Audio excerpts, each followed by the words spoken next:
Hello ළමයි good morning එන්න යන මාත් එක්ක අදත් ගමනක්. දැන් මම නුවර වැවරවුම වටේ යන්න තමයි යන්නේ. මමයි මගේ බෝඩි මේ යාළුවා ටිකයි දවස් 9ක විතර ට්‍රිප් එකක් නෙමේ දවස්වල යන්නේ. අන්තිමට අපි නුවර තමයි නැවතුනේ. නුවර මට කොහෙවත් ඇවිදින්නුන්නේ නැහැ. මොකද මම නුවරට ගිහිල්ලා ආපහු කුරුණෑගලට ගියා මගේ කේක් ඕඩර්ස් ටික කම්ප්ලීට් කරලා එන්න. ඒ අතරේ මගේ යාළුවෝ ටික ගියා රිකිල්ලගස්කඩට. රිකිල්ලගස්කඩ තියෙන ළමයි මන්දාරම් නුවර කිට්ටුව. සෙවමිනිලක් ගෙවල්ලේ ඒගොල්ලෝ ගියා. දැන් මම උදේ පාන්දරම මේ කුරුණෑගල ඉඳලා නුවරට ඇවිල්ලා දැන් මේ නුවර වැවරවුම වටේන් කරකිලා රිකිල්ලගස්කඩට යන ගම. රිකිල්ලගස්කඩට යන පාර මාරම මාරයි. දැන් මේ මම පහු කරන්නේ මහවැලිය. ඇත්තට මෙතන කැම්ප් එකක් එහෙම තියෙනවා. මේකේ තියෙන ලස්සන කියලා නිම කරන්න බෑ. ඔයාලා දන්නවද මම එක බින්දුවක් නිදාගත්තේ නැහැ. මොකද මම යන ගමන් මේ පරිසරයේ විඳ ඔයාලා දන්නවද? සාමාන්‍ය රිකිල්ලගස්කඩ මන්දාරම් නුවර මේ වගේ පැති කොළ පාටයි ළමයි. මෙන්න මේ කොළ පාට වයිබ් එකකට ග්‍රීන් වයිබ් එකකට යනවා නම් අපි මම හිතන්නේ කොළ පාටට ආදරය කරන කෙනෙක් වෙන්න ඕනේ. එහෙම නැතුව ඔයාලා යන ගමනේ තේරුමක් නැහැ. මොකද ඔහේ යනවා ඔහේ එනවා කියන එක තේරුමක් නැහැ. මොකද ඒක විඳින්න පුළුවන් කෙනෙක් වෙන්න ඕනේ. අද අපේ ට්‍රිප් එකට අලුත් යාළුවෙක් එකතු වෙනවා. ඒ තීක්ෂණීගේ නංගි. දැන් මගේ සෙට් එක රිකිල්ලගස්කඩ ටවුන් එකේ ඉන්නවා කියව බලාගෙන දැන් ඉතින් මම මෙන්න මේ වංගු වලින් ලස්සන බල යන ගමන්.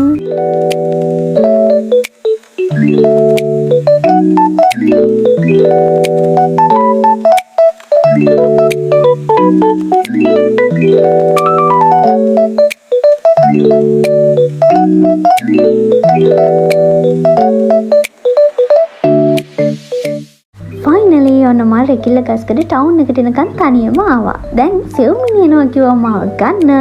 එතකන් තමයි මම මේ බලාගෙන ඉන්නේ. හරිම සීතලයි. මෙහි පොඩි කූල් ගතියක් තියෙනවා. මේ දවස්වල නම් ඉතින් සෑහෙන්න පායන දවස්. අට සීතලයි. මේ ගිනියම දැනෙන්නේ නැද්ද? දැනෙනවා. ඒ වුණාට මේ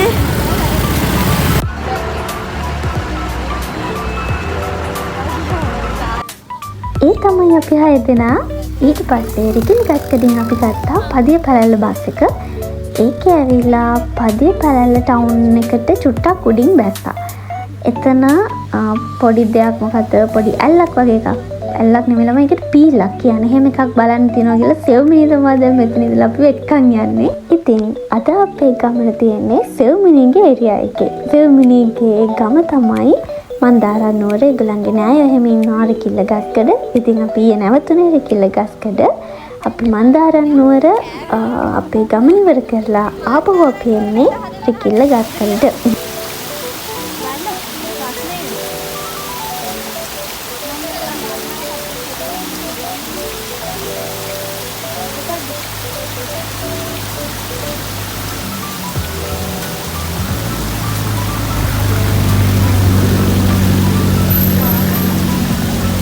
මූණ ටිකක් හොද ගන්න කියලා මම එතට ගියේ. හැබැයි ඒ වතුර සීතලයි අයිස් කැට වගේ. අපි ඔන්න දැන් තමයි අපේ ගමන පටන් ගන්නෙ. දැන් අපි මෙතන ඉඳලා අපේ පළවෙනිම බලන්න යන තැන වඩුවාවල ඔය. මෙතන ඉඳලා අපි පයින් තමයි යන්නේ.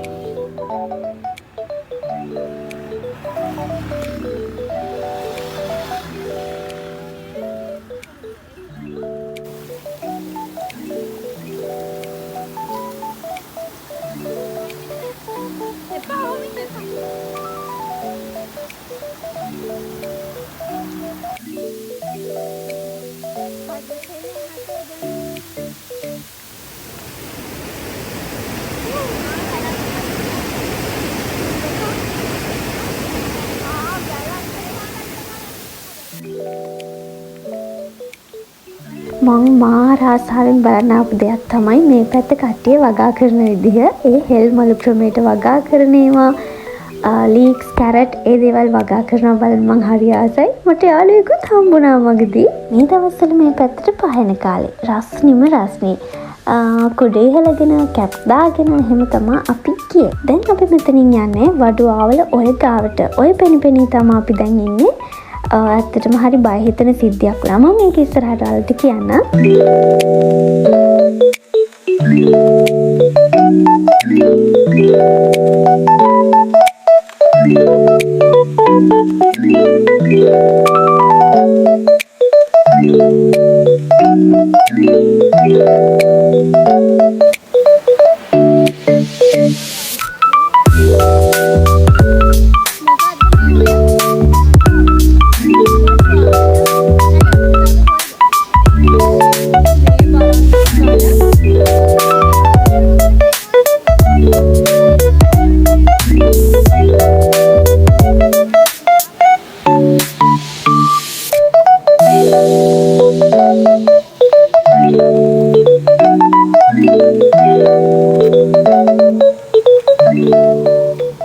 පාලමුවඩේ ඉඳලා බලලා මදි වගේ හිතන නිසා අපි ඔයටත් බැස්සා.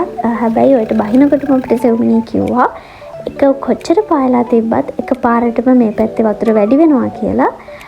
හැබැයි ඉතින් හොඳට ගල් පෑදෙන්න මේ වතුර අඩු වෙලා තිබ්බේ. ඒක නිසා අපි බහින්න හිතුවා. එන්න යන අපි බහින්න. දැන් ඉතින් අපි සෙට් එක ඔයට බහින්න තමයි හදන්නේ. මේ වෙලාවට වතුර ටිකක් මූණ ගෑවෙනවා කියන්නේ මාරු සනීපයි.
විදිහට අපි ඔයට බැහැලා සතුටින් ෆොටෝස් ගත්තා. එහෙම හැවිත්තා.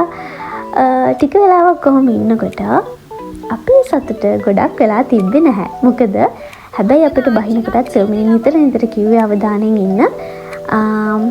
මෙතන නිතර මේ වතුර වැඩි වෙනවා කියලා. මෙතන නෙමෙයි හැමතැනම ඒ පැත්තේ ඔය වල්වල වතුර එකපාරටම වැඩි වෙනවා කියලා. ඇත්තටම අපි එහෙම බහැලා ඉන්නකොට එකපාරටම සද්ද වැඩි වුණා. වතුර පාරේ සද්ද වැඩි වුණේ. අපි කට්ටිය මූණෙන් මූණ බලාගත්තා. ඒක හැමෝටම දැනුණා. මොකද හැමෝම හිටියේ හොඳ අවධානයෙන්. ඔන්න මම ඉන්න තැනට ගලට පිටිපස්සෙන් පොඩි පාලමක් වගේ එකක්. මෙන්න මේ පාලම හොඳට පේන්න තිබ්බා. හොඳට අවුව වැඩිලා හොඳට මේ වේලිලා තිබ්බේ. හැබැයි ඒ පාලම වැහෙන්න වතුර ඔන්න තියෙන එක වතුර දාලා උඩින් වතුර පාර සැරට එනවා. ඉතින් අපි කට්ටියම ඉක්මනට බෑග්ස් අරගෙන උඩට ආවා. කිසි ප්‍රශ්නයක් වුණේ නැහැ. අර වතුර පාර පොඩ්ඩක් තමයි සැර වුණේ. හැබැයි අපි පරිස්සමට උඩට ආවා. මම අහලා තියෙන ළමයි මෙන්න මේ විදිහට පෙන දාන ගමන් වතුර එන්නේ වතුර වැඩි වෙනකොට කියලා. ඇත්තද බොරුද කියලා මම දන්නේ නැහැ. මම දෙයක් තමයි කිව්වේ. දැන් අපි ඇවිල්ලා මෙන්න මේ අම්බලමට වෙලා හිටියා. ඊළඟ බස් එක එනකම්. මොකද ඒ බස් එකේ අපි යන්නේ ඊළඟ තැනට යන්න.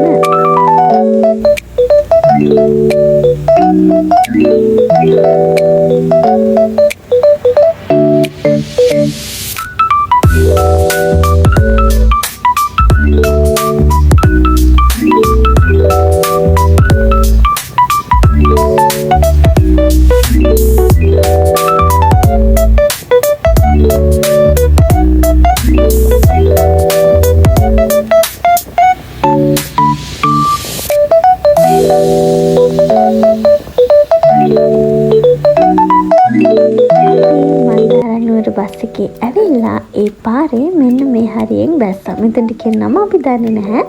හැබැයි මෙන්න මේ පාරේ තමයි කබරගල ඇල්ලට යන්නේ. මම හිතන්නේ කබරගල තමයි මට ඒ නම මතක.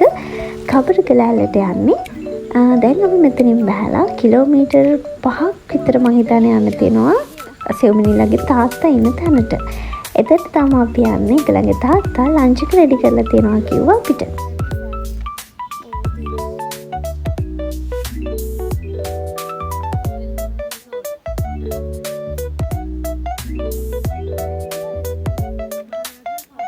කොහෙන්ද කියලා කිව්වේ? වාදනේ ඉන්නේ. ඒ ටවුන් එකේ ළමයි එයා ඉන්නේ. ඒ වුණාට අපි දැන් ආව සෑහෙන දුර. මේ හරිය තමයි යාළගේ බංගලාව කියන එක තියෙන්නේ. පේන්නේ නැහැ බුදුහාමේ මට බෑ. කොහෙද? අරේලු. පේන්නේ නැහැ. අරේ වෙන පාරක අරේලු තියෙන්නේ. අපි නම් දන්නේ නැහැ. මෙච්චර එන්න තිබ්බේ කයි.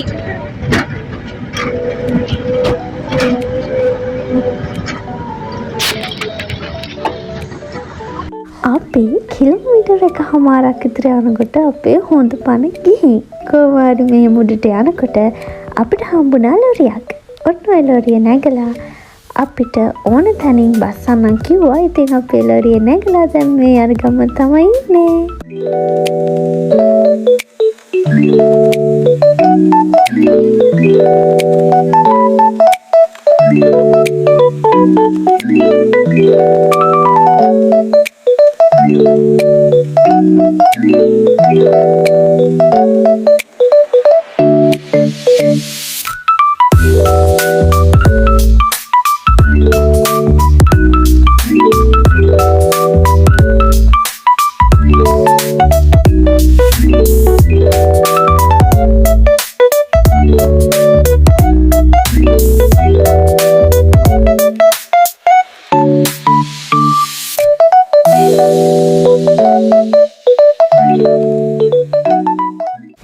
දැන් දවල්ට කාලා දීලා ටිකක් වෙලා ඉඳලා එහෙම සෙව්මිනිලගේ තාත්තා අපි එක්කන් ගියා මුළු මන්දාර නුවරම පේන තැනකට. පුදුමාකාර තැනක් ළමයි. ශ්‍රී ලංකාව කියන්නේ මැජිකල් ප්ලේස් එකක්. ඉන්න යන්න මම හිතුවා පෙන්නන්නම්. ඔයාලා දන්නවද මේ වීඩියෝ එක බලුවට මන්දාර නුවරට ඇයි මන්දාර නුවර කියන්නේ කියලා? ළමයි මම උඩට ගිහපුවම පෙන්නනම් මේ මන්දාර නුවර පුංචි ගම වට වෙලා තියෙන්නේ ලස්සන පර්වත කීපයකින්. එතකොට මෙහෙට උදේට ඉර පායන්න චුට්ටක් වෙලා යනවා. එතකොට ඉර කලින්ම බහලා යනවා. ඒ කියන්නේ අඳුර වැටෙනවා කලින්ම. අන්න ඒකයි මන්දාර නුවර කියන්නේ.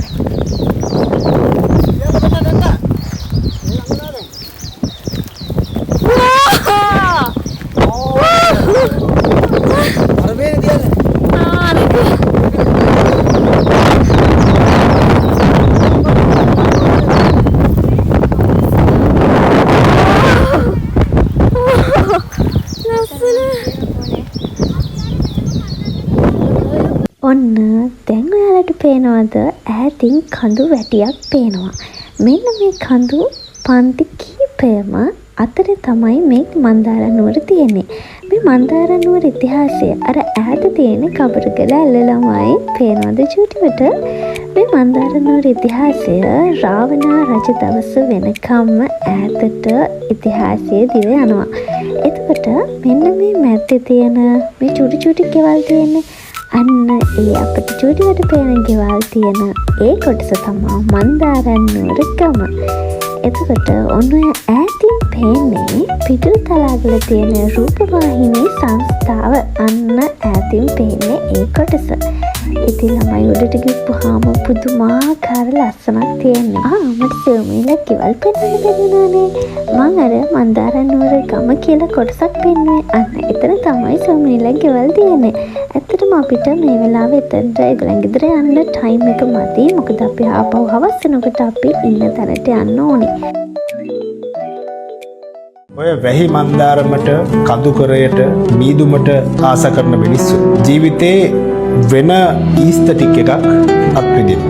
මේ වැහි මන්දාරම කඳුකරයේ මීදුම කියලා කියන්නේ ජීවිතයේ තියෙන මායාමය සුන්දරත්වය. එහෙම නැත්නම් තේරුම් කරන්න බැරි, තේරුම් ගන්න බැරි গুপ্ত සුන්දරත්වය. දැන් ඉතින් එයාලගේ තාත්තවත් හම්බෙලා දවල්ට කාලා අපි ලස්සනත් බලලා දැන් ඉතින් ආපහු අපි පල්ලෙහාට එන්න ඕනේ. මොකද අපිට 4:00 වෙනකොට අපේ බස් එක එනවා ආපහු අපිට රිකිල ගස්කඩට එන්න. ඒක නිසා දැන් ආපහු කිලෝමීටර් 5ම පයින් එන්න තමයි අපි මේ ලෑස්තිය.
දැන් නම් පුදුම මහන්සි.